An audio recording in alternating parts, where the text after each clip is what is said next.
À Bucarest, les affiches placardées dans les rues de la ville ne sauraient faire oublier que la campagne électorale se passe ailleurs. Depuis l'annulation du scrutin en décembre dernier pour soupçon d'ingérence russe via plusieurs réseaux sociaux, le premier d'entre eux, TikTok, conserve son influence. Près d'un Roumain sur deux l'utilise et dans les rues de la capitale, certains assument de s'y informer, admettant tout de même avoir pris un certain recul.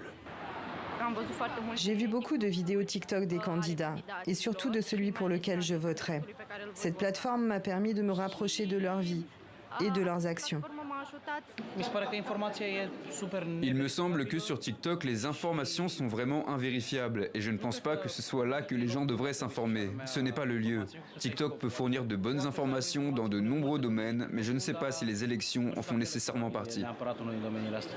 Plus de 4 mois après, l'enquête des services de renseignement roumains a démontré l'opération d'influence menée sur TikTok en faveur du candidat pro-russe Călin Georgescu. Inconnu un mois avant le début de la campagne, il était arrivé en tête du premier tour avec 23% des voix. Dans le rapport demandé à TikTok, il est fait mention notamment de 27 000 faux comptes regroupés dans plusieurs fermes de bots situées en Turquie. En utilisant des domaines russes, ils ont généré 2,5 millions de commentaires sur des comptes utilisant le hashtag Călin Georgescu. Avant ce type de campagne, les intentions de vote pour Călin Georgescu étaient d'environ 11%. Mais en quelques jours, juste avant le vote, elles avaient doublé. Le réseau social chinois a bien annoncé des mesures pour garantir un meilleur déroulement de l'élection. Mais à la veille du nouveau scrutin présidentiel, le problème reste entier, tant sont nombreuses les techniques de la désinformation. L'objectif, lui, reste le même, semer l'erreur et la confusion dans les esprits.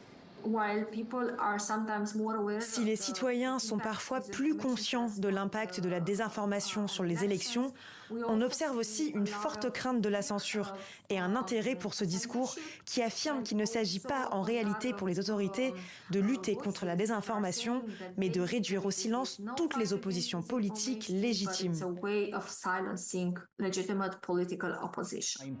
Une confusion entretenue depuis l'annulation du premier scrutin en décembre et qui favorise de facto les candidats populistes, adeptes des discours fondés sur le dégagisme et le rejet des élites de Bruxelles notamment. Celui qui a repris le flambeau de Călin Georgescu l'a bien compris. George Simeon, 38 ans, nationaliste et admirateur de Donald Trump, est crédité de 35% des intentions de vote dans les sondages.